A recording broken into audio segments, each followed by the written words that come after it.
국방부가 향후 5년의 군사력 건설 방향을 담은 국방중기 계획 2021-2025를 발표한 8월은 문재인 정부가 내세운 유능한 안보, 튼튼한 국방 슬로건과에 대한 국민적 열광이 정점을 찍은 시기라고 해도 지나치지 않다. 국군 창설 이래 꿈꿔온 전략무기 도입이 확정돼 발표됐기 때문이다. 문정부 유능한 안보의 상징, 한국형 핵잠수함. 국방부는 국방중기 계획 발표를 통해 F-35B 전투기를 탑재한 한국형 항공모함 도입을 못 박았다. 기존의 잠수함과는 차원이 다른 성능의 대형 잠수함 장보고 3 배치 II와 배치 3 도입 계획도 공개했다. 국방부의 이러한 발표에 청와대 국가안보실의 실세로 불리는 김현종 2차장도 언론을 통해 지원 사격에 나섰다.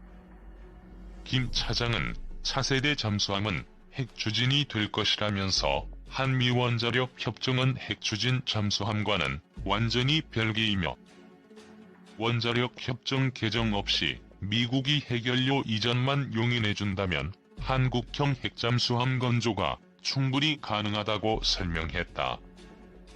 항공모함과 원자력 추진 잠수함은 모든 나라 해군이 갖기를 바라는 궁극의 무기다. 일반 전투함이나 재래식 잠수함과는 차원이 다른 작전 능력을 갖고 있다. 이들 무기체계만으로 전쟁의 판도를 바꿀 수도 있는 가공할 능력을 발휘한다.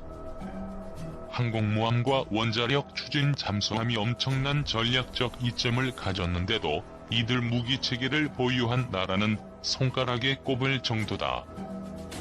헬기가 아닌 고정익 전투기를 싣고 해상작전이 가능한 항공모함을 보유한 나라는 미국, 러시아, 중국, 영국, 프랑스, 이탈리아, 스페인, 인도 정도이고 원자력 추진 잠수함을 가진 나라는 UN 안전보장이사회 상임이사국 5개국과 인도뿐이다. 항모와 원자력 추진 잠수함이 갖는 엄청난 전략적 이점에도 불구하고 이들 무기체계를 보유한 나라가 적은 이유는 간단하다. 획득과 유지에 막대한 예산이 소요되고 그 무게를 확보하는 과정에서 엄청난 정치, 외교적 압력이 들어오기 때문이다. 대한민국이 항모와 원자력 추진 잠수함 도입을 검토한 때는 1990년대 중반과 2000년대 초반이다. 독도 문제로 대일 관계가 격화되자 김영삼 당시 대통령은 일본의 버르장머리를 고쳐놓겠다며 해군의 경항공모함 도입 검토를 지시했다. 노무현 정부 역시 일본과 독도를 둘러싼 갈등이 심화하고 일본에서 핵무장 이야기가 나오자 해군의 원자력 추진 잠수함 도입 추진을 지시했다. 김영삼 정부의 경항모 도입 구상은 외환 위기로 인해 공중 분해하고 노무현 정부의 원자력 추진 잠수함 도입은 기술과 예산, 미국 등 주변국의 반발로 사업단이 해체되면서 무산됐다. 경제적 이유로 취소된 경항모 도입 구상은 국민의 별다른 관심을 받지 못했지만 원자력 추진 잠수함 도입 무산은 비슷한 시기 개봉된 최민수, 정우성 주연의 영화 유령의 영향 때문에 매국노 기자가 비밀 사업을 폭로해 사업이 취소됐다는 식의 소문이 나돌면서 반일, 반미 정서에 기름을 끼얹는 소재로 악용되기도 했다. 그로부터 20여 년이 지난 후 문재인 정부는 김영삼, 노무현 정부가 해내지 못한 항공모함과 원자력 추진 잠수함을 모두 도입하겠다고 선언하며 국민적 호응을 얻어냈다. 항공모함과 원자력 추진 잠수함은 모든 나라의 해군이 꿈꾸는 해군 무기체계의 정점이자 단순한 무기체계를 넘어 전략자산을 확보하는 것으로 평가된다. 그런 무기들을 모두 갖게 되면 한국도 주변국 눈치를 보지 않아도 되는 강대국이 될 수 있다는 희망이 국민들 사이에 확산되기도 했다. 청천벽력, 미국의 핵연료 공급 거부, 막대한 경제적 비용을 감수해야 하는 항공모함 도입을 결정한 것만으로도 대단하지만 경제적 문제는 물론 정치, 외교적 압박까지 극복해야 하는 원자력 추진 잠수함 도입을 발표한 것은 현 정부의 안보에 대한 강력한 의지를 보여주는 것처럼 비쳤다. 여당과 친문 진영은 이른바 외교왕 문재인 대통령의 정치, 외교 수완이 얼마나 뛰어난지를 보여주는 업적이라며 전방위 선전전에 나서기도 했다. 실제로 집권 초기인 2017년 9월 문재인 대통령과 도널드 트럼프 미국 대통령의 한미 정상회담에서 양국이 한국의 원자력 추진 잠수함 도입에 합의했다는 소문이 돌았고, 같은 해 한반도에서 원자력 추진 잠수함의 유용성과 건조 가능성 연구라는 선행연구 과제의 존재가 알려지면서 문재인 정부가 원자력 추진 잠수함을 실제로 도입하려는 것이 아니냐는 관측이 쏟아져 나왔다.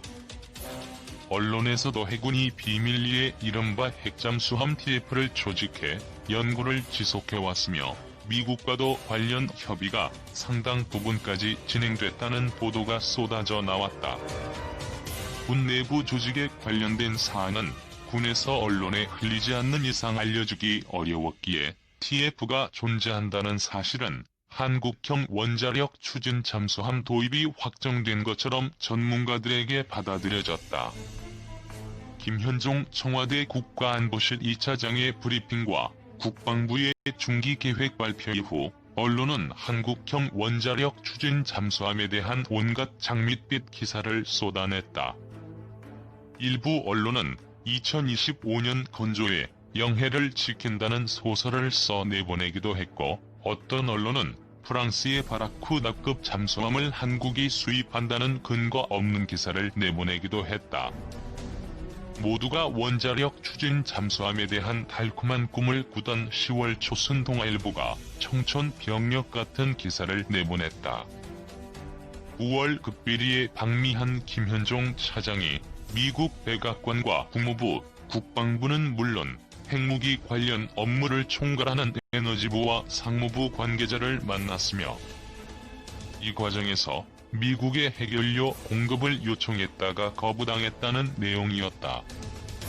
원자력 추진 잠수함에 들어가는 원자로는 가압 경수로로 반드시 농축우라늄을 연료로 사용해야 하는 구조다.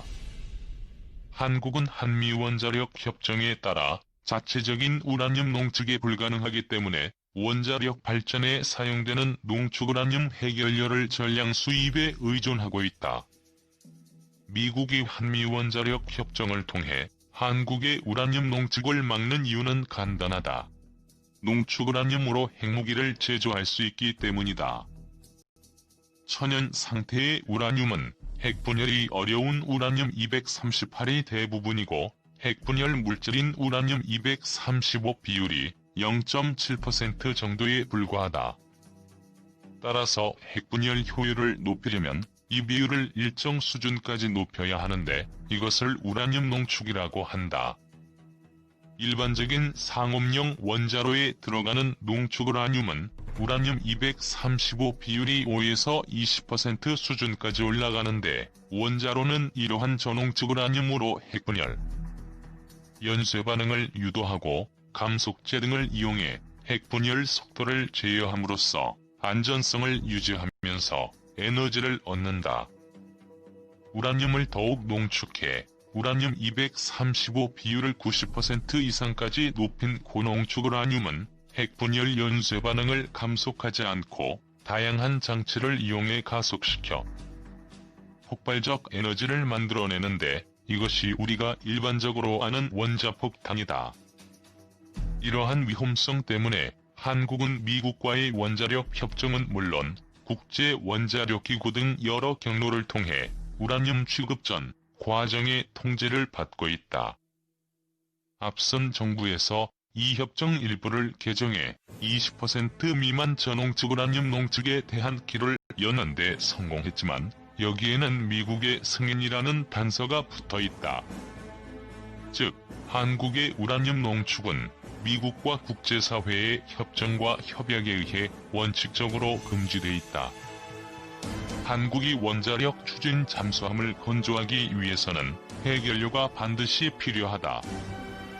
일각에서는 국내 상업용 원전에 들어가는 전홍축 우라늄을 가져다 쓰면 되지 않겠느냐는 지적도 하지만 이는 관계 법령과 원자로에 대한 무지에서 나온 주장이다. 한국이 수입하는 모든 전홍축 우라늄은 IAEA에 의해 수입량과 폐기량이 철저하게 추적, 감시된다. 수입할 때도 어떤 원전 몇 구기에 어떻게 사용할 것인지 보고해야 하며 해결료 장전 후 원자로를 어떻게 가동했는지에 대한 운전 일지는 물론 사용 후 해결료의 양과 폐기 후 관리까지 모두 사찰 대상이다.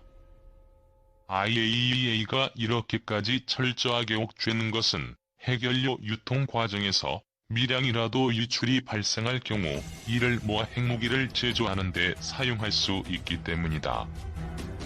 북한이 보여준 것처럼 우라늄 농축은 원심 분리기를 돌릴 수 있는 충분한 공간과 전기, 그리고 우라늄만 있으면 가능하기 때문에 다수의 원전을 가동하는 한국이 해결료를 빼돌린다면 핵무기를 제조하는 것은 일도 아니다. 따라서 미국과 IAEA는 한국의 해결료 유통과 사용 전 과정을 철저하게 감시하고 있고 이 과정에서 단 1g의 전홍축 우라늄 유출도 허용되지 않는다.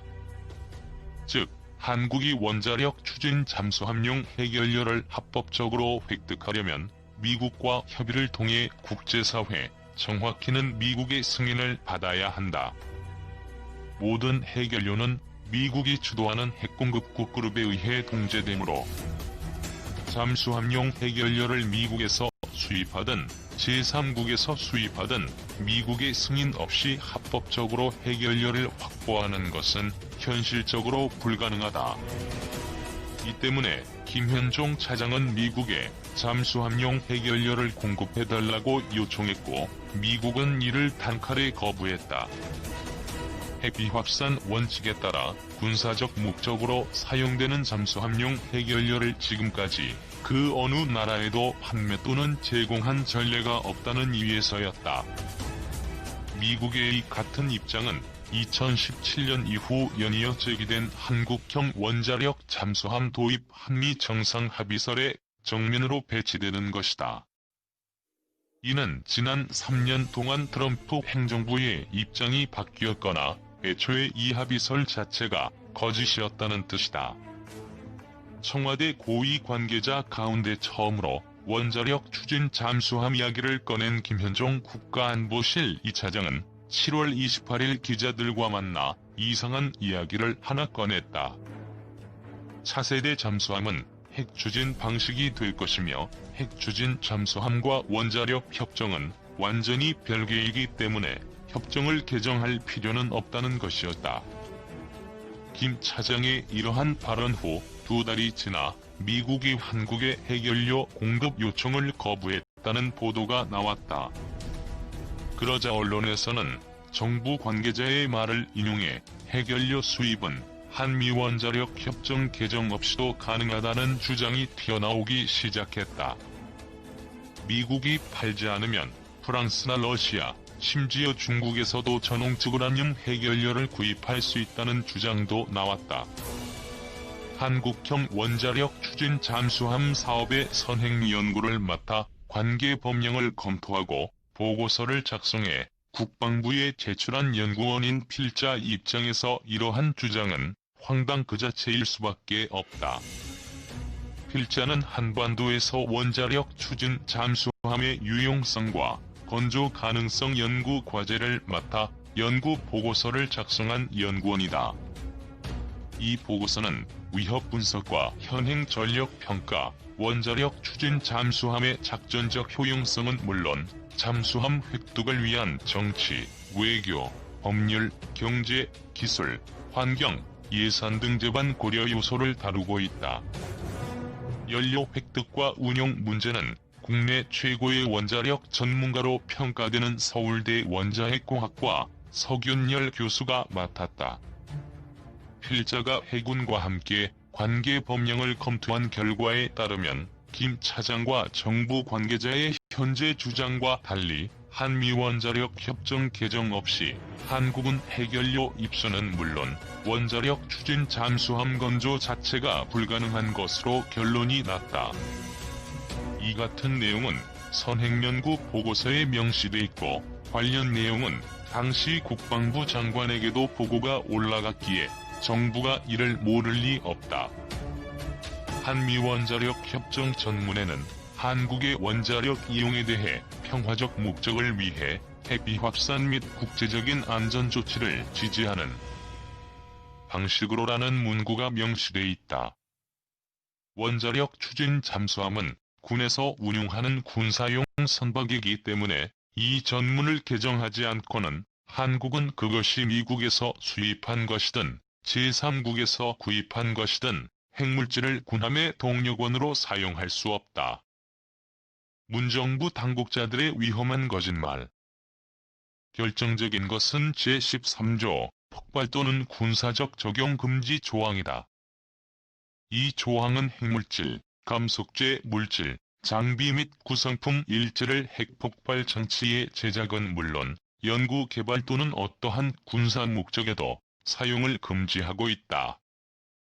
이 조항을 개정하지 않고 핵물질을 군사 목적으로 이용하는 것은 한미원자력 협정 위반으로 미국의 세계 전략 기본 원칙인 비확산 정책에